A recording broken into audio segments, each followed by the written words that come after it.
Hello friends, स्वागत है आप सभी का हमारे यूट्यूब चैनल पर। ये जो हमारा लेक्चर है ये एमए पॉलिटिकल साइंस सीरीज वाला लेक्चर है, ठीक है, जिसमें हम देख रहे थे अर्थशास्त्र। अर्थशास्त्र के 2 पार्ट हमने देख लिए थे, ठीक है, जिसमें हमने पहले तो अर्थशास्त्र के बारे में सबसे महत्वपूर्ण तथ्य देखे थे। उसके साथ 2 हमने सप्तांग सिद्धांत के 2 अंग भी उसमें डिस्कस किए थे, ठीक है, राजा और अमात्य को डिस्कस किया था। दूसरे पार्ट में हमने जो सप्तांग सिद्धांत से संबंधित 5 अंग है राज्य के, उनका वर्णन किया था, ठीक है, उन्हें डिस्कस किया था। आज का जो हमारा टॉपिक है, आज का हमारा टॉपिक है मंडल सिद्धांत, ठीक है, जो कि मां शाकंभरी यूनिवर्सिटी से संबंधित जो पॉलिटिकल साइंस का सिलेबस है, बीए और एमए दोनों कक्षाओं के लिए इंपॉर्टेंट है, ठीक है। तो चलिए लेक्चर स्टार्ट करते हैं। देखिए, मंडल सिद्धांत है अर्थशास्त्र का, वो कौटिल्य ने दिया था मुख्य रूप से विदेश नीति के लिए, ठीक है। किसी भी राज्य की विदेश नीति के लिए मंडल सिद्धांत दिया गया था। और ये कैसे राज्यों के लिए दिया गया था? ये छोटे राज्यों के लिए दिया गया था। मौर्य जो साम्राज्य था, मौर्य साम्राज्य जैसे राज्यों के लिए ये सिद्धांत नहीं दिया गया था। ये सिद्धांत दिया गया था वैसे राज्यों के लिए जो छोटे राज्य हैं और जिनको आशंका रहती है कि जो आक्रमण है, हमारे ऊपर आक्रमण हो सकता है, पड़ोसी राज्यों के द्वारा हमारे ऊपर आक्रमण हो सकता है, या फिर युद्ध की आशंका जिन राज्यों में लगातार बनी रहती है, वैसे राज्यों के लिए इन्होंने मंडल सिद्धांत दिया था, ठीक है।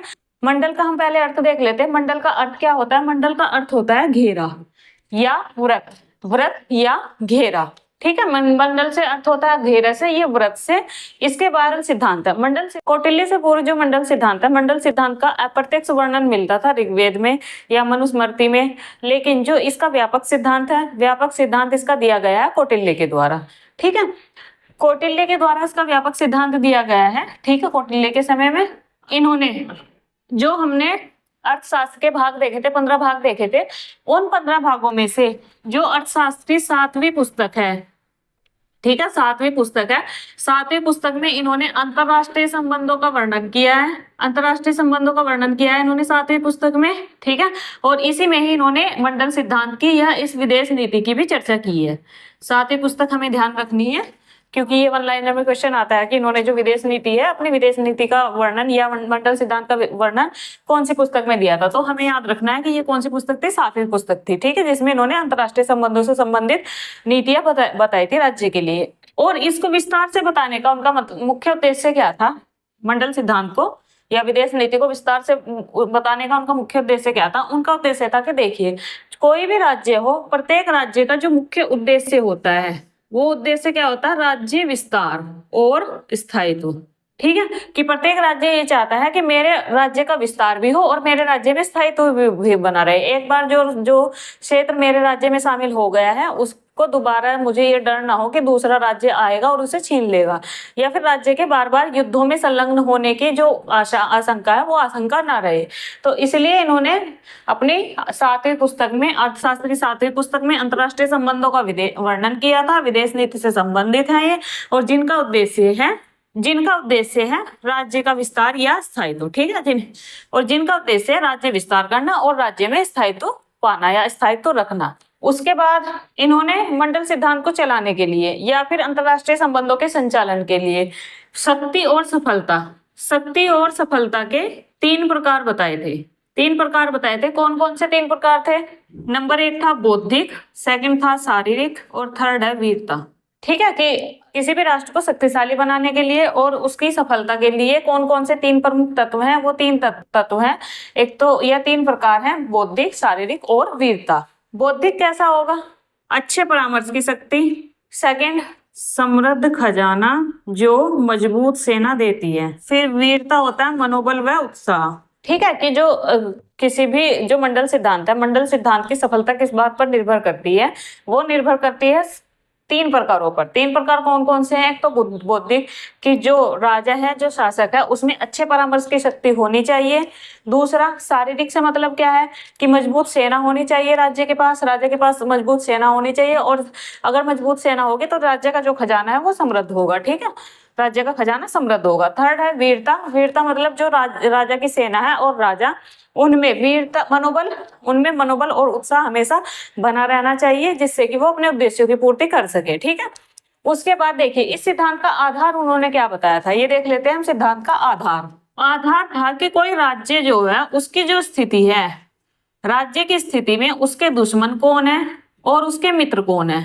दुश्मन और मित्र के बीच में राज्य का स्थान स्थापित करना, ठीक है। इस सिद्धांत के आधार क्या थे, इन्होंने जो मंडल सिद्धांत दिया था, मंडल सिद्धांत का इन्होंने आधार बताया था इन्होंने राज्य स्थिति के बारे में कि देखिए कोई भी राज्य है, उस राज्य में उसका कौन दुश्मन है और कौन उसका मित्र है, और इसमें जो राज्य है, राज्य का क्या स्थान है, ये उन्होंने बताया था। ठीक है, इस बारे में उन्होंने वर्णन किया था। अब देख लेते हैं इसके बाद हम देख लेते हैं जो सिद्धांत है, मंडल सिद्धांत है, मंडल सिद्धांत क्या था और उन्होंने किस प्रकार बताया था इस सिद्धांत के बारे में। अब देखिए ये हमने बनाया है एक घेरा जो उनके मंडल सिद्धांत से संबंधित है। वृत्त जो इसका हमने अर्थ जो बताया था, वो अर्थ इसीलिए बताया था कि ये जो सिद्धांत है, ये सिद्धांत एक घेरे के रूप में काम करता है, एक वृत्त के रूप में काम करता है। कैसे काम करता है कि देखिए इसमें जो सेंटर में होगा, इसमें जो केंद्र में होगा, केंद्र में विजिगीषु राज्य होगा। विजिगीषु राज्य क्या होता है, विजिगीषु राज्य का मतलब होता है विजय की इच्छा रखने वाला। ये क्या होगा, ये होगा विजिगीषु राज्य। विजय की इच्छा रखने वाला राज्य क्या होगा, विजिगीषु राज्य होगा। ठीक है, इसमें इन्होंने देखिए जो इन राज्यों में सारे राज्य जितने भी हैं, ठीक है, चाहे वो इस वाले राज्य हो, ये होते हैं जो इधर के राज्य होंगे, विजिगीषु राज्य से ऊपर वाले राज्य होंगे, ये होंगे सामने के राज्य, और जो ये नीचे वाले पीछे वाले राज्य होंगे, ये होंगे राज्य के जो पिछला भाग है, राज्य के पिछले भाग वाले। ठीक है, पीछे के राज्य। जो विजिगीषु राज्य है, विजिगीषु राज्य के बारे में बताया गया है कि इसके जो सामने के राज्य होंगे वो इस तरफ, और जो पीछे के राज्य होंगे वो इस तरफ। ठीक है, उसके बाद देखिए जो इसमें प्रत्येक राज्य होंगे, चाहे वो विजिगीषु हो, चाहे वो अरि हो, चाहे वो पाशनिग्रह हो, चाहे वो मित्र हो, चाहे वो आक्रांता हो, प्रत्येक राज्य में राज्य के जो 5 तत्व हैं वो पाए जाएंगे। 5 तत्व प्रत्येक राज्य में पाए जाएंगे। हमें ध्यान से देख लेना है मंडल सिद्धांत क्या है, क्योंकि इससे रिलेटेड क्वेश्चन आता है हमारे एग्जाम में, तो इसलिए मंडल सिद्धांत हमें बहुत ध्यान से पढ़ना है। ठीक, उसके बाद मैंने यहाँ भी 5 तत्व होंगे, यहाँ भी 5 तत्व होंगे, और 5 तत्व कौन कौन से हैं, ये वाले 5 तत्व जो मैंने यहाँ पर लिख दिए हैं, ये वाले कैसे हैं, 5 तत्व हैं, जनपद, अमात्य, कोष, दुर्ग, दंड। उसके बाद यहाँ भी 5 तत्व और यहाँ भी 5 तत्व। ठीक है, ये भी 5 तत्व, यहाँ भी 5 तत्व, यहाँ भी 5 तत्व। ये मैं आपको क्यों बता रही हूँ, इसको बताने का रीजन है, आगे हम देखेंगे, अभी मैं आपको ये क्यों बता रही हूँ। ठीक है, उसके बाद देखिए 5 तत्व प्रत्येक राज्य में हो गए। इसके बाद इसमें भी 5 तत्व होंगे, मध्य में भी, और जो ये उदासीन राज्य है इसमें भी 5 तत्व होंगे। तो जो प्रत्येक राज्य है, प्रत्येक राज्य में कितने तत्व हो गए, 5 तत्व हो गए। कितने राज्य टोटल, पहले तो हम देख लेते हैं हमारे कितने राज्य हैं, 2 3 4 5 6, फिर 7 8 9 10, ये 11 और ये 12। टोटल राज्य कितने हो गए, हम यहाँ पे लिख लेते हैं। कुल राज्य कितने हो गए, 12। मंडल सिद्धांत में कुल राज्य कितने हैं, 12 हैं। फिर प्रत्येक राज्य के 5 तत्व हैं। और देखिए जो ये 12 राज्य हैं, कुल राज्य हमने कितने देख लिए, 12 राज्य देख लिए। अब 12 राज्यों में हमने देखे हैं कि प्रत्येक राज्य के कितने होते हैं, 5 तत्व होते हैं। तो प्रत्येक राज्य के जब 12 राज्यों के 5 तत्व होंगे, वो कितने हो गए, 12 पंजे 60। ठीक है, तो तत्व कितने हो गए, 60 तत्व हो गए। राज्य के तत्व ये कितने हो गए, 60 हो गए। कुल राज्य 12 है, तो कुल राजा भी कितने होंगे, कुल राजा ये भी इसमें 12 है, कुल राजा भी 12 हो गए। उसके बाद मंडल सिद्धांत के अनुसार राज्य के टोटल अंग कितने हो गए, ये हो गए संप्रभुता के तत्व। ये राज्य के तत्व नहीं हो गए, ये हो गए संप्रभुता के तत्व। देखिए कुल राज्य हमने कितने देखे हैं, 12 देखे हैं। फिर हम देखते हैं संप्रभुता के तत्व। संप्रभुता के तत्व प्रत्येक राज्य में कितने कितने हैं, 5 तत्व हैं। तो संप्रभुता के तत्व जब 5 होंगे तो 12 पंजे कितने हो गए, 12 राज्य हैं, 12 पंजे 60, तो 60 आ गए हमारे पास।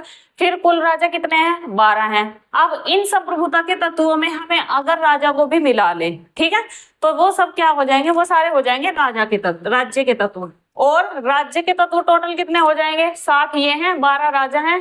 क्योंकि यहाँ जो हमने 5 तत्व देखे हैं, इन 5 तत्वों के साथ एक राजा भी तो है। 12 जब कोई राज्य होगा, राज्य का राजा भी होगा, ये ऑब्वियस सी बात है। ठीक है, तो अगर ये 5 तत्व है, 5 तत्वों के साथ एक राजा भी तो होगा, तो 5 और 1 6, प्रत्येक राज्य में राज्य के तत्व हम कौन कौन से मिला लेंगे, राजा मिला लेंगे संप्रभुता के तत्वों में। तो ये कितना हो जाएगा, 60 तो संप्रभुता के तत्व हो गए, और 12 क्या हो गए, राजा हो गए। 12 और 60 कितने हो गए, 72, 72। ठीक है, 72 हो गए राज्य के तत्व। अब देखिए इसमें कौटिल्य का कहना था कि इसके अपवाद भी हो सकते हैं, अपवाद हो सकते हैं। ऐसा नहीं है कि अगर विजिगीषु राज्य की सीमा के साथ में लगा हुआ राज्य है तो वो विजिगीषु राज्य का मित्र भी हो सकता है। ये जरूरी नहीं है कि वो विजिगीषु राज्य का दुश्मन ही हो। विजिगिसु राज्य का जो सीमा से लगा हुआ राज्य, उसकी जो सीमा से लगा हुआ राज्य होगा, विजिगिसु राज्य की जो सीमा से लगा हुआ राज्य है और उसकी भी जो सीमा से लगा हुआ राज्य होगा, वो विजिगिसु राज्य का शत्रु भी हो सकता है। ऐसा नहीं है कि वो विजिगिसु राज्य का मित्र ही होगा। ये जो इन्होंने सिद्धांत दिया था, ये सिद्धांत उन्होंने इस आधार पर दिया था कि मेरे दुश्मन का दुश्मन मेरा मित्र है। ये जो कहावत है, इस कहावत के आधार पर इन्होंने मंडल सिद्धांत दिया था कि जो मेरा दुश्मन है और उसका जो दुश्मन होगा वो मेरा मित्र होगा। इस आधार पर इन्होंने मंडल सिद्धांत दिया था। ठीक है, कि देखिए जो विजिगिसु राज्य है, विजिगिसु राज्य का क्या है, दुश्मन अरि है, उसके साथ वाला राज्य अरि है, सीमा से लगा हुआ राज्य उसका दुश्मन है और उसकी जो सीमा से लगा हुआ राज्य होगा वो विजिगिसु राज्य का मित्र होगा। तो देखिए ये हमने देख लिया है कि जो राज्य है मंडल सिद्धांत में कुल राज्य कितने हैं, कुल राज्य 12 हैं। 12 राज्य हमने देख लिए हैं। जो संप्रभुता के तत्व हैं, ठीक है, जो प्रत्येक राज्य में 5 तत्व हैं, संप्रभुता के तत्व वो कितने हैं, प्रत्येक राज्य में 5 हैं। तो इस तरह 12 राज्यों में कितने होंगे, 60 होंगे संप्रभुता के तत्व। कुल राजा कितने होंगे, कुल जब राज्य 12 हैं तो राजा भी 12 ही होंगे। ठीक है, फिर जो राज्य के तत्व होंगे, राज्य के तत्व में हमने ये 5 संप्रभुता के तत्व और एक जो राजा होगा, ठीक है, ये सब जोड़ लिए हैं तो राज्य के तत्व कितने होंगे, 72 होंगे, 72 होंगे। और इसमें उनका कहना था कि देखिए जो मंडल सिद्धांत है इसके अपवाद भी हो सकते हैं। अपवाद कैसे हो सकते हैं कि जरूरी नहीं कि विजिगिसु राज्य की जो सीमा से लगा हुआ राज्य है वो उसका दुश्मन ही होगा, उसका दोस्त भी हो सकता है। सिर्फ जो उनका ये सिद्धांत है उनका सिद्धांत ये इस कहावत पर आधारित है कि मेरे दुश्मन का दुश्मन मेरा मित्र है। हालांकि ये जरूरी नहीं, दुश्मन का दुश्मन भी दुश्मन हो सकता है। अब देख लेते हैं जो इन्होंने ये राज्य बताए हैं, ये राज्य कैसे कैसे बताए हैं, कौन मित्र बताया, कौन दुश्मन बताया है। जो विजिगिसु राज्य है उसकी जो सामने की सीमा से लगा हुआ राज्य होगा और जो पीछे की सीमा से लगा हुआ राज्य होगा, शर्त यह है कि दोनों राज्य सीमा से लगने चाहिए, चाहे तो वो राज्य के सामने से राज्य की सीमा में लगे या चाहे वो राज्य के पीछे से राज्य की सीमा में लगे। दोनों क्या होंगे, दोनों दुश्मन होंगे, ठीक, दोनों शत्रु होंगे। जो सामने वाला शत्रु होगा उसे उन्होंने अरि कहा है और जो राज्य के पीछे का शत्रु होगा उसे उन्होंने पार्ष्णिग्रह कहा है। फिर जो दुश्मन जो उसका अरि है, ठीक है, जो उसका शत्रु है, जो उसकी सीमा से लगा हुआ राज्य है, विजिगिसु राज्य की जो सीमा से लगा हुआ राज्य है वो तो अरि हो गया, लेकिन जो अरि की सीमा से लगा हुआ राज्य होगा वो होगा मित्र। जो विजिगिसु राज्य है, विजिगिसु राज्य की जो सीमा है उससे लगा हुआ राज्य अरि होगा, सामने का राज्य अरि होगा, पीछे का राज्य पार्ष्णिग्रह होगा। फिर जो अरि की सीमा से लगा हुआ राज्य होगा वो विजिगिसु का मित्र होगा। विजिगिसु का क्या होगा, वो मित्र होगा। जो पीछे की सीमा से लगा हुआ राज्य होगा वो होगा, उसे उन्होंने आक्रांता नाम दिया है और वो भी क्या होगा, वो भी विजिगिसु का क्या होगा, मित्र होगा। यहाँ मैं शत्रु लिख दे रही हूँ, ये शत्रु है, ये भी शत्रु है, ये मित्र है और ये भी, इसका तो नाम ही मित्र है, ये भी कैसा होगा, मित्र राज्य होगा। ठीक है, उसके बाद फिर विजिगिसु का मित्र है, तीसरे नंबर का जो राज्य है वो तो विजिगिसु का मित्र हो गया। फिर मित्र की सीमा से जो लगा हुआ राज्य होगा वो कैसा होगा, वो अरि मित्र होगा, यानी कि इसका तो वो मित्र होगा, ठीक है, अरि का तो वो मित्र होगा, लेकिन विजिगिसु का क्या होगा, वो विजिगिसु का होगा शत्रु। अरि का मित्र, विजिगिसु का शत्रु। फिर जो पीछे की सीमा से लगेगा राज्य वो होगा पार्ष्णिग्रह। पार्ष्णिग्रह राज्य क्या होगा कि वो पार्ष्णिग्रह का तो होगा मित्र, पार्ष्णिग्रह का मित्र होगा और जो विजिगिसु राज्य है विजिगिसु राज्य का शत्रु होगा। पार्ष्णिग्रह का मित्र और विजिगिसु का शत्रु। उसके बाद फिर जो अरि मित्र की सीमा से लगा हुआ राज्य होगा वो ये जो मित्र होगा, इस मित्र का वो मित्र होगा, ठीक है, मित्र का मित्र होगा वो, और मित्र का मित्र होगा तो विजिगिसु का भी क्या होगा, विजिगिसु का भी मित्र होगा। ठीक है, विजिगिसु का भी वो क्या होगा, मित्र होगा। अब यहाँ हम देख लेते हैं कि जो ये वाला आक्रांतासार है, आक्रांतासार का क्या हमने देखा है कि ये जो पार्ष्णिग्रह है, पार्ष्णिग्रह क्योंकि विजिगिसु का शत्रु है तो आक्रांतासार क्या होगा, ये होगा मित्र। इसी तरीके से ये व्यवस्था चलती है कि देखिए जो राज्य है, राज्य में जो वैदेशिक संबंध स्थापित होते हैं, विदेशों से संबंध स्थापित होते हैं, वो कैसे होते हैं। विजिगिसु राज्य है, विजिगिसु की सीमा से लगा राज्य उसका अरि, फिर उसके जो अरि की सीमा से लगा राज्य है विजिगिसु का मित्र, फिर मित्र की सीमा से लगा हुआ जो राज्य है वो अरि मित्र, अरि मित्र की सीमा से लगा हुआ जो राज्य है वो मित्र मित्र, और अरि मित्र मित्र, अरि मित्र मित्र आएगा।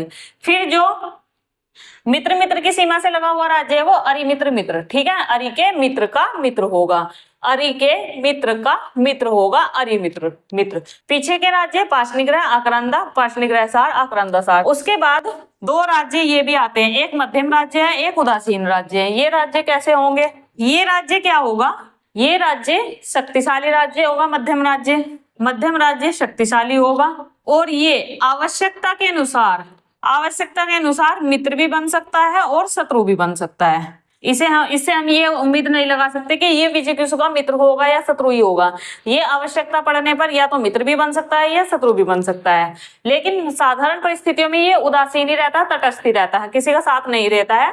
लेकिन जब आवश्यकता पड़ने पर इसकी उम्मीद कुछ नहीं है कि ये मित्र बनेगा या शत्रु बनेगा। दूसरा होता है उदासीन राज्य।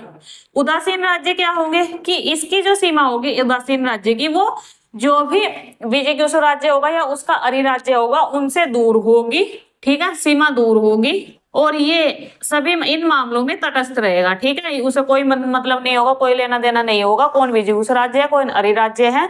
दोनों राज्य की किसी भी नीति से कोई फर्क नहीं पड़ता, ठीक है, मंडल प्रभाव से ये राज्य बाहर होता है, ठीक है। तो इस तरीके से हमने देख लिया कुल कितने राज्य देख लिए, 12 राज्य देख लिए हैं, 12 राज्य देख लिए हैं, उनके संप्रभुता के तत्व देख लिए हैं। 12 राज्य होंगे तो 12 उनके क्या होंगे, शासक होंगे, और राज्य के तत्व के कुल कितने होंगे, 72 होंगे, ठीक। तो देखिए मंडल सिद्धांत हमने देख लिया है, मैंने बहुत आसान शब्दों में आपको समझाने की कोशिश की है, समझाने का प्रयास किया है, लेकिन फिर भी अगर आपको कहीं लग रहा है कि कहीं आपको कोई कंफ्यूजन हो रही है तो आप मुझसे पूछ सकते हैं, ठीक है, कमेंट करके आप मुझसे पूछ सकते हैं। वैसे मैंने बहुत साधारण शब्दों में आपको समझाने की कोशिश की है। विदेश नीति के मार्गदर्शन के लिए उन्होंने 6 सिद्धांत बताए थे कौटिल्य ने। वो कौन कौन से सिद्धांत थे वो हम देख लेते हैं। सबसे पहला सिद्धांत उन्होंने बताया था कि देखिए शासक का ये कर्तव्य होगा कि वो विजय अभियान के लिए राज्य के संसाधन और शक्ति में वृद्धि करे, कि ऐसा नहीं है कि एक कमजोर राजा है, उसके पास बेहतर सेना भी नहीं है, ढंग की सेना भी नहीं है, उसके पास संसाधन भी नहीं है और वो विजय अभियान के लिए निकल चला, ठीक है। अगर ऐसा होगा तो 99% चांस है कि वो राजा जो है वो राजा हार कर ही आएगा। वो जो अभियान लेकर चला था कि मैं अपना जो साम्राज्य है, अपना साम्राज्य को विस्तृत करूंगा, उसका विस्तार करूंगा, वो विस्तार नहीं हो पाएगा। दूसरा, उसे अपनी नीतियों में ऐसी नीति अपनानी है जिससे कि उसके शत्रुओं का सफाया हो, शत्रुओं का सफाया करे। तीसरा, सहयोगियों को बढ़ावा दे। चौथा, उसे विवेकपूर्ण कार्यवाही अपनानी चाहिए। युद्ध के बजाय शांति को प्राथमिकता। जीत या हार में समान व्यवहार करे। देखिए विदेश नीति के मार्गदर्शन के लिए उन्होंने कुछ सिद्धांत बताए थे, 6 सिद्धांत बताए थे। वो सिद्धांत मार्गदर्शक सिद्धांत क्या क्या थे कि सबसे पहले तो था कि जो शासक है, शासक को अगर अपना कोई विजय अभियान शुरू करना है, ठीक है, शासक ने सोचा है कि वो विजय अभियान शुरू करेगा, तो उसे सबसे पहले क्या करना है, उसे सबसे पहले अपने राज्य के संसाधन में और शक्ति में वृद्धि करनी है, ठीक है। दूसरा, उसे अपनी नीति इस तरीके की बनाकर चलनी है कि वो शत्रुओं का सफाया कर सके, ठीक है। इतनी सेना उसके पास हो, इतने संसाधन उसके पास हो कि जिस राज्य पर वो आक्रमण करने लगा है, जिस राज्य के साथ युद्ध लड़ने लगा है, उसे पक्का विश्वास हो कि वो जो शत्रु है अपने शत्रु का सफाया कर देगा, ठीक है, या उसे युद्ध में हरा देगा। फिर सहयोगियों को उसे बढ़ावा देना चाहिए। ऐसा नहीं है कि जो राजा है, राजा अपने विस्तारवादी अभियान में जो उसके सहयोगी है उन सहयोगियों को भी पीछे छोड़ता जा रहा है, उन सहयोगियों के साथ भी युद्ध की नीति अपना रहा है। सहयोगियों को उसे बढ़ावा देना चाहिए। जो राज्य आपसी सहयोग से उसके साथ अपनी नीतियां चलाना चाहते हैं उनके साथ सहयोग का व्यवहार करें। उसके बाद विवेकपूर्ण कार्यवाही। फिर उसे जो राजा है, राजा को विदेश नीति के लिए हमेशा युद्ध के बजाय शांति को प्राथमिकता देनी चाहिए। उसे ये कोशिश करनी चाहिए कि साम और दाम के बल पर जो दूसरे राज्य हैं, दूसरे राज्य विजयकुश राज्य में मिल जाए, ठीक। उसे युद्ध को प्राथमिकता नहीं देनी चाहिए, पहले साम और दाम की नीतियों को अपनाना चाहिए, ठीक। उसके बाद अगर कोई राजा जीतता है या हारता है, उसे दोनों ही परिस्थितियों में, चाहे उसकी जीत की परिस्थिति हो चाहे उसके हार की परिस्थिति हो, दोनों परिस्थितियों में उसे समान व्यवहार करना चाहिए। तो देखिए ये तो थे विदेश नीति के मार्गदर्शक सिद्धांत। अब उन्होंने शांति और राजनीति के लिए कुछ उपाय बताए थे, ठीक है। राज्य में शांति रखनी है और राजनीति भी करनी है, इसके लिए कौन कौन से उपाय कारगर होंगे वो उपाय हम देख लेते हैं। कौन कौन से उपाय उन्होंने बताए थे। शांति और राजनीति के उपाय। इन उपायों का उपयोग कब किया जाएगा? इन उपायों का उपयोग किया जाएगा कि जब वो विदेशी संबंध बनाएगा। विदेशी संबंधों में शांति के समय ये उपयोग होंगे, युद्ध काल में ये उपयोग नहीं होंगे, लेकिन शांति के समय में ये उपयोगी होंगे। जब राजा किसी दूसरे राज्य से विदेशी संबंध बनाना चाह रहा है और वो युद्ध के आधार पर संबंध नहीं बनाना चाहता है, वो शांति के आधार पर दूसरे देशों से संबंध बनाना चाहता है, तो उस समय इन उपायों का प्रयोग किया जाए। और विदेशी संबंधों के बारे में ही कौटिल्य का कहना था कि देखिए जो विदेशी संबंध है वो नैतिकता से नहीं, ठीक है, नैतिकता से नहीं बल्कि अपने स्वार्थ से चलते हैं। और कौटिल्य का कहना था कि देखिए जो विदेशी संबंध है, जब आपको विदेशी संबंध की स्थापना करनी है, विदेशी संबंधों की स्थापना आपको शांति के समय उपयोग करनी है। दूसरा, विदेशी संबंधों को स्थापित करते समय आपको ये भी ध्यान रखना है कि जो विदेशों के साथ संबंध है वो नैतिकता से नहीं चलते हैं, ठीक है। नैतिकता से हमने देखा है क्या हश्र हुआ है भारत का। नैतिकता के आधार पर हमने चीन के साथ विदेशी संबंध स्थापित करने की कोशिश की थी और आज चीन भारत का सबसे बड़ा दुश्मन है, ठीक है। इसलिए कौटिल्य का कहना था कि जो विदेशी संबंध है वो नैतिकता से नहीं चलते बल्कि किससे चलते हैं, स्वार्थ से चलते हैं, कि मेरा हित किस में है, राज्य का हित किस में है, राज्य के हित के आधार पर चलते हैं। और इसी आधार पर उन्होंने 4 प्रकार के उपाय बताए थे, ठीक है, 4 प्रकार के उपाय बताए थे विदेशी संबंधों की स्थापना में। सबसे पहला उपाय था साम, ठीक है। साम का अर्थ होता है सुलह, साम का अर्थ होता है सुलह, ठीक है। इसका अर्थ होता है कि देखिए साम का अर्थ सुलह होता है, इससे मतलब है कि देखिए अगर कोई राज्य है, किसी राज्य के साथ आप कूटनीतिक बातचीत कीजिए, वार्ता कीजिए, उसे थोड़ा बहुत कुछ लालच दीजिए, ठीक है। इस तरीके से अगर किसी राज्य के साथ बातचीत करके किसी राज्य की इच्छा पूरी हो रही है, ठीक है, जो दूसरा राज्य है, अरि राज्य है या फिर कोई और दूसरा राज्य है, वो विजिगीषु राज्य की जो बातें हैं वो बातें मानने के लिए तैयार है, तो इससे बेहतर नीति कोई हो ही नहीं सकती है। इसलिए सबसे पहले आप साम का सहारा लीजिए, सुलह का सहारा लीजिए। और इसमें इन्होंने 5 प्रकार का, सुलह का भी 5 प्रकार बताए थे, ठीक है। सुलह के भी 5 प्रकार बताए थे। कौन कौन से 5 प्रकार थे वो देख लेते हैं। सबसे पहला था कि जो लक्षित व्यक्ति है या लक्षित राज्य है, ठीक है, लक्षित राज्य या राजा की काल्पनिक या वास्तविक प्रशंसा, ठीक है, काल्पनिक या वास्तविक प्रशंसा, ठीक है। पहले भी उन्होंने बताया था कि देखिए जो लक्षित राज्य है या राजा है जिसको आपने सोचा है कि इसके साथ आपको विदेशी संबंध स्थापित करने हैं या फिर उसे अपने अधीन लाना है, तो उसकी आप प्रशंसा कीजिए। चाहे तो वो कल्पना के आधार पर कीजिए कि उस व्यक्ति में या उस राजा में वो गुण मौजूद नहीं है, लेकिन फिर भी आप उसकी प्रशंसा कीजिए, या अगर वो गुण है भी तो वास्तविक रूप से उसकी प्रशंसा कीजिए, ठीक है। प्रशंसा करके क्या होगा कि जो वो राज्य है उस राज्य के जो विरोध की इच्छा होगी वो मिटाई जा सकती है, समाप्त की जा सकती है। सबसे पहला था प्रशंसा के आधार पर कि आप जो लक्षित राज्य है, लक्षित राज्य की या लक्षित व्यक्ति की या राजा की प्रशंसा कीजिए, चाहे वो प्रशंसा काल्पनिक हो चाहे वो प्रशंसा वास्तविक हो। इससे क्या होगा कि इससे जो वो राज्य होगा उस राज्य में अगर कोई विरोध करने की भी इच्छा होती है तो वो इच्छा भी क्या हो सकती है, मिटाई जा सकती है, ठीक है।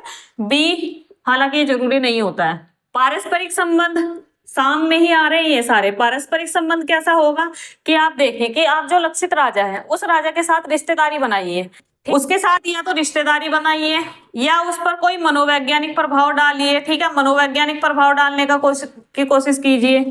मनोवैज्ञानिक प्रभाव कैसे कि उसके जो लक्षित राज्य को बार बार कहा जाए कि देखिए आपका जो ये राज्य है, आपके राज्य में कोई दूसरा व्यक्ति आपके ऊपर हमला कर सकता है, आक्रमण कर सकता है, आप कैसे बचाव करेंगे, अगर हमारा सहयोग नहीं होगा तो ये वो, ठीक है। या उसके साथ रिश्तेदारी बना लीजिए।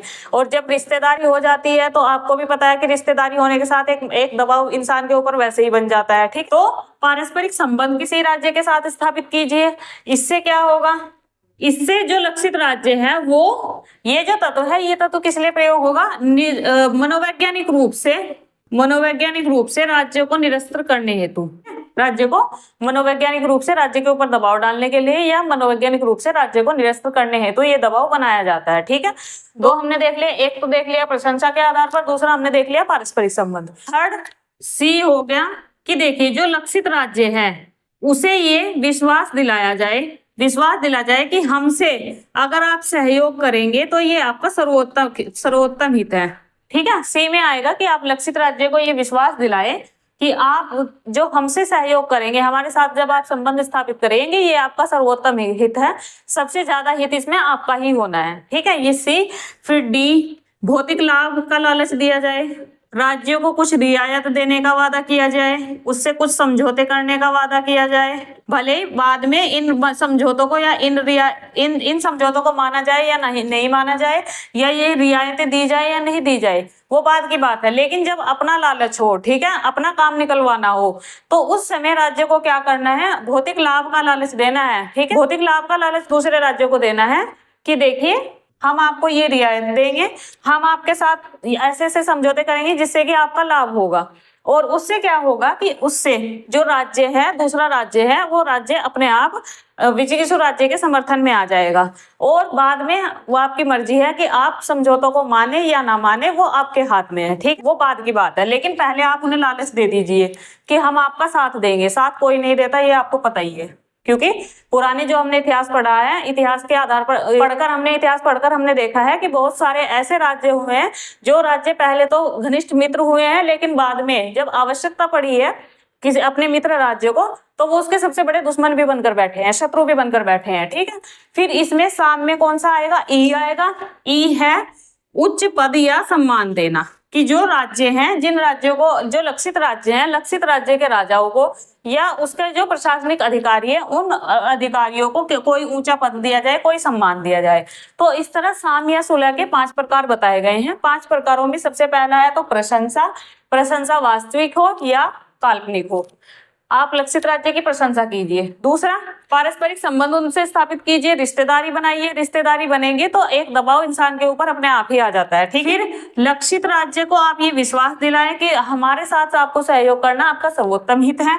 फिर आप भौतिक लाभ का लालच दीजिए कि आप उनके साथ रियायत करेंगे, आप राज्य का कोई क्षेत्र उन्हें प्रदान करेंगे या उनके साथ किसी तरह का समझौते करेंगे, ठीक है, समझौते का वादा करेंगे। बाद में आप माने या ना माने वो एक अलग बात है।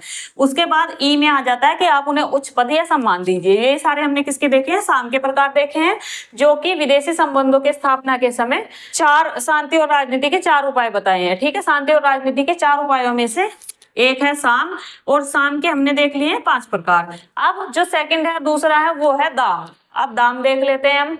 दान या इसे दाम भी कहते हैं, साम दाम दंड भेद 4 उपाय हैं ये। तो पहले हमने साम देख लिया, दूसरा है दान या दाम।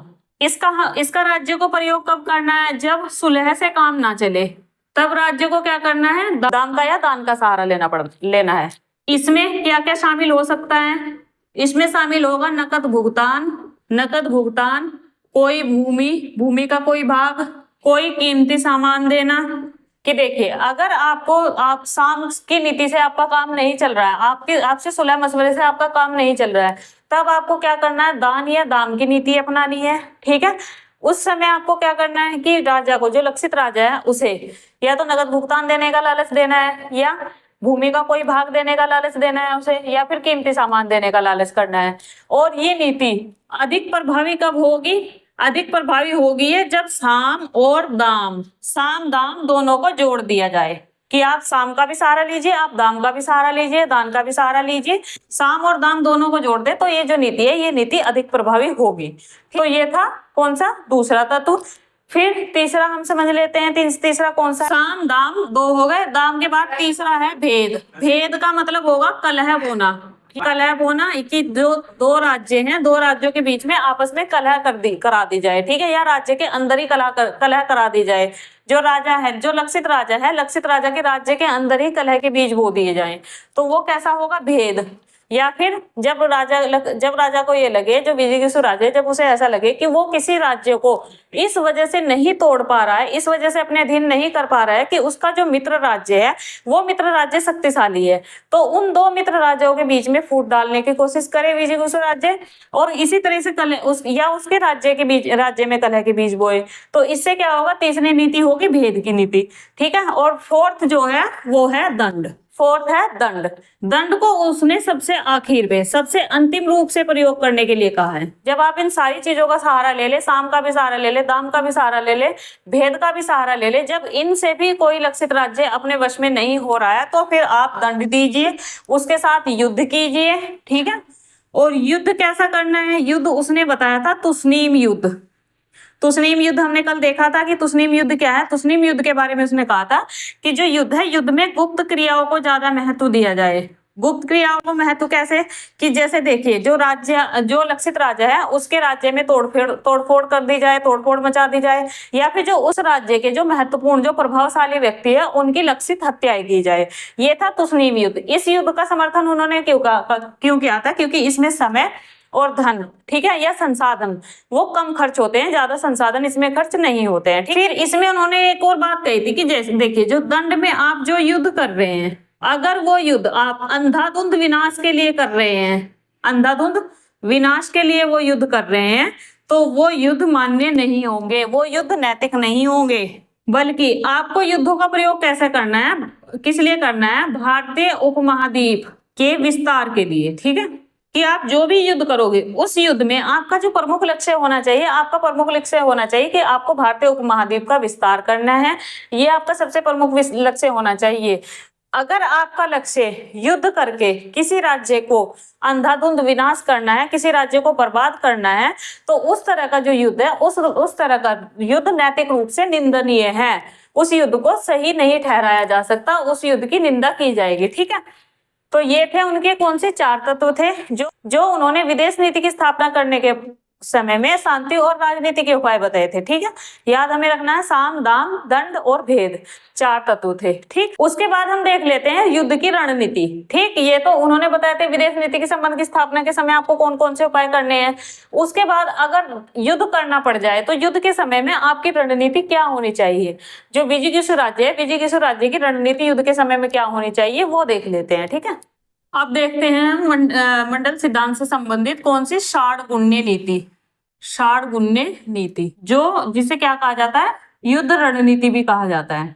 षाढ़गुण्य नीति या युद्ध रणनीति। मैंने अभी आपको बताया कि जो युद्ध है, युद्ध का उद्देश्य कौटिल्य ने क्या बताया था, भारत का राजनीतिक एकीकरण, भारत का राजनीतिक एकीकरण, ठीक है। राजनीतिक रूप से भारत का एकीकरण करना युद्ध का उद्देश्य था। अब देखिए विदेश नीति के संबंधों की स्थापना के समय कौटिल्य ने युद्ध के कितने प्रकार बताए हैं? 3 प्रकार बताए हैं। कौन कौन से प्रकार बताए हैं? नंबर 1 खुला युद्ध, दूसरा गुप्त युद्ध और तीसरा गुप्त अभियान, ठीक है। कि विदेश नीति के संबंध की जब आप स्थापित करोगे, विदेश नीति में संबंध स्थापित करोगे राज्यों के बीच में, तो आपको किस तरह के युद्ध करने, 3 युद्ध उन्होंने बताए थे, खुला युद्ध, गुप्त युद्ध और गुप्त अभियान। खुला युद्ध कैसा था? ये युद्ध होता था कि जिसमें लड़ने का समय और स्थान दोनों तय होते थे, ठीक है। 2 राजा हैं, दोनों राजाओं के बीच में ये तय था कि कहाँ लड़ाई होनी है, किस समय होनी है, ये चीजें तय होती थी। गुप्त युद्ध कैसा होता था? कि जिसमें राज्य पर अचानक हमला हो जाता था। अचानक हमला, राज्य को नहीं पता है कि मेरे ऊपर हमला होने वाला है, किसी दूसरे राज्य ने अचानक उसके ऊपर हमला कर दिया, तो ये कैसा होता था? ये होता था गुप्त युद्ध। फिर तीसरा था गुप्त अभियान, ये होता था अघोषित युद्ध, मतलब कि इसमें अचानक हमला भी नहीं हुआ, खुला युद्ध भी नहीं हुआ। अघोषित युद्ध कैसा होता था? जिसे कौटिल्य ने तुसनीम युद्ध कहा है, कि तुसनीम युद्ध में जैसे गतिविधियां की जाती थी कि किसी दूसरे राज्य को बार बार किसी तरीके से चोट पहुंचाई जाना, ठीक है, उसका खजाना लूट लेना, सैनिकों को मार देना, इस तरह का जो युद्ध होता था ये होता था अघोषित युद्ध होता था। गुप्त अभियान ये किए जाते थे, ठीक। फिर युद्ध के बारे में उनका कहना था कि देखिए अगर युद्ध और शांति इन दोनों प्रक्रियाओं से समान फल प्राप्त होता हो, कि अगर आप किसी राज्य के साथ युद्ध करेंगे तो भी आपको इतना ही फायदा होगा, और अगर आप किसी राज्य के साथ शांति समझौता करेंगे तो भी आपको उतना ही फायदा होना है। तो इस समय उन्होंने कहा था कि ऐसे समय में शांति को प्राथमिकता देनी चाहिए। अगर युद्ध और शांति से समान फल प्राप्त हो रहा है तो इसमें हमें क्या करना चाहिए? शांति को प्राथमिकता देनी चाहिए। दूसरा, यदि युद्ध के समय राज्य कारक शत्रु के नष्ट हो गए हो, राज्य कारक नष्ट हो गए हो, तो इस समय में जो विजयी शक्ति है, वहां की जो संपत्ति है या वहां के जो संसाधन है उन्हें जब्त ना करे, ठीक है, संसाधनों को जब्त ना करे यदि युद्ध करते समय दूसरे राज्य के राज्य कारक जो हुए हैं वो नष्ट हो गए हो, ठीक है। और इसीलिए कहा जाता है कि जो कौटिल्य है शत्रु को घायल या कमजोर करने की तो बात करते हैं कि आप शत्रु को घायल करो या कमजोर कर दो, लेकिन उसका पूर्ण रूप से विनाश करने की बात नहीं करते, ठीक है। कि आप जो आपका शत्रु है उसको घायल कर सकते हैं, उसको कमजोर कर सकते हैं, लेकिन पूर्ण रूप से उसका विनाश ना करें। अब देखिए अब आती है हमारी षाढ़गुण्य नीति। षाढ़गुण्य नीति का प्रयोग किस लिए किया जाता था? राजा की क्षमता जानने के लिए। राजा की क्षमता जानने के लिए किस नीति का प्रयोग किया जाता था? षाढ़गुण्य नीति का। नंबर 1 था इसमें संधि, दूसरा है विग्रह, तीसरा है आसन, चौथा है यान, पांचवा है आश्रय और छठा है द्वेधी भाव। द्वेधी षाडगुण्य नीति के ये 6 विकल्प उन्होंने दिए थे, संधि, विग्रह, आसन, यान, आश्रय, द्वेधी भाव। हमारे सिलेबस में है ये, तो हमारा जो एग्जाम है, एग्जाम में भी आता है कि षाडगुण्य नीति का वर्णन कीजिए जो कौटिल्य के द्वारा दी गई है। ठीक, संधि क्या होगा कि देखिए, संधि क्या, संधि का मतलब क्या होगा? संधि का मतलब होगा कि शांति की नीति अपनाएं आप। ठीक है, शांति की नीति अपनाएं। शांति की नीति कब अपनानी है? जब आपको लगे कि आपका जो विरोधी राजा है वो अधिक शक्तिशाली है, तो ऐसे समय में आपको क्या करना है? शांति रखनी है, उसके साथ ज्यादा लड़ाई नहीं रखनी है, कूटनीतिक उपायों का सहारा लेना है। ठीक है, बातचीत बनाए रखनी है उसके साथ में।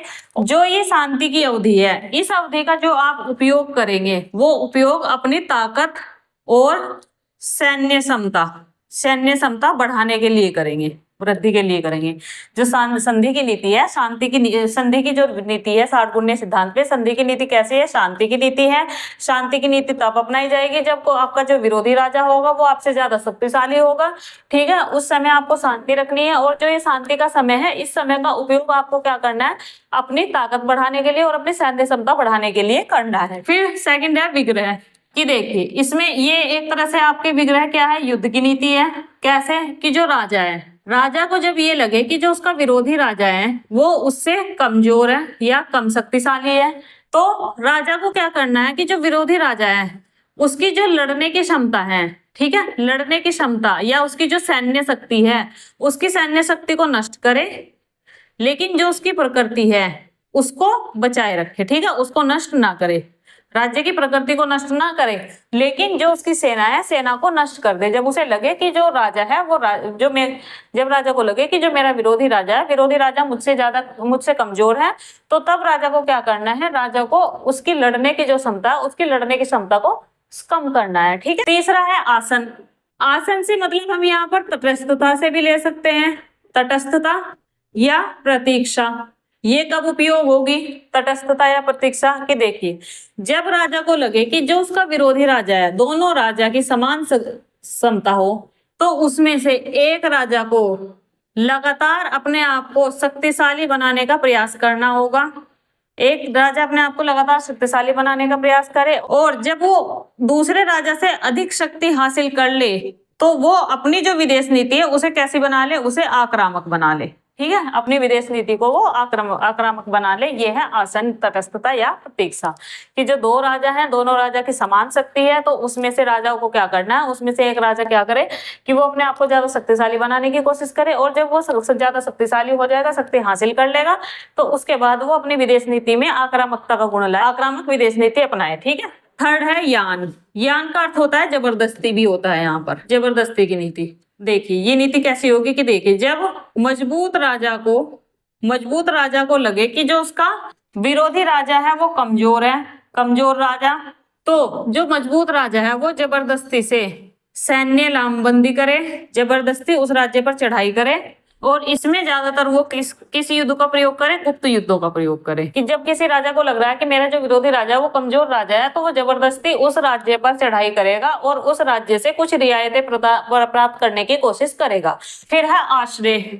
आश्रय कब होगा? जब राजा को लगेगा कि जो निकट भविष्य है ना, निकट भविष्य में मैं अपने विरोधी राजा को हरा नहीं सकता, तो वो क्या करे? वो रक्षात्मक नीति अपनाए, रक्षात्मक नीति या रक्षात्मक गठबंधन करे कि भाई मैं ना तो तुम्हारे साथ मैं युद्ध करूंगा, ना तुम मेरे साथ युद्ध करना, तुम अपने मामलों में सर्वोच्च हो, मैं अपने मामलों में सर्वोच्च हूँ। ठीक है, उनके साथ में रक्षात्मक संबंध वो बनाए रखे, क्योंकि उसे पता है कि मैं निकट भविष्य में इस राजा को हरा नहीं पाऊंगा। तो यहाँ पर आश्रय की नीति लेनी चाहिए। फिर द्वैधी भाव। द्वैधी भाव का अर्थ होता है दोहरापन, जिसे दोगलापन भी कहा जाता है। ठीक है, दोहरापन या दोगलापन। ये कैसे करना है? ये नीति कैसे अपनानी है आपको, कब अपनानी है? कि देखिए, जब राज्य में जटिल परिस्थितियां हो, इन परिस्थितियों में आपको द्वैधी भाव की नीति अपनानी है। इसमें आपको कूटनीति का प्रयोग करना है। ठीक है, कूटनीति का प्रयोग और बुद्धि का प्रयोग करना है।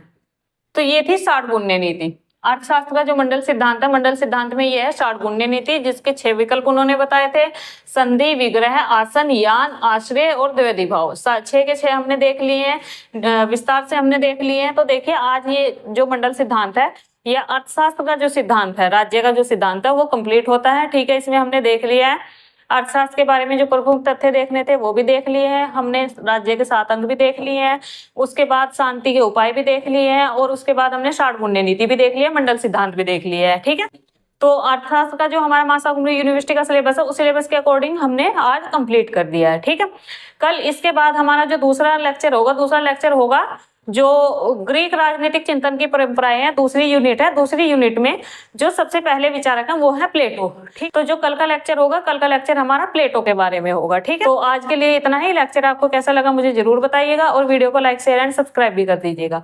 Thank you so much.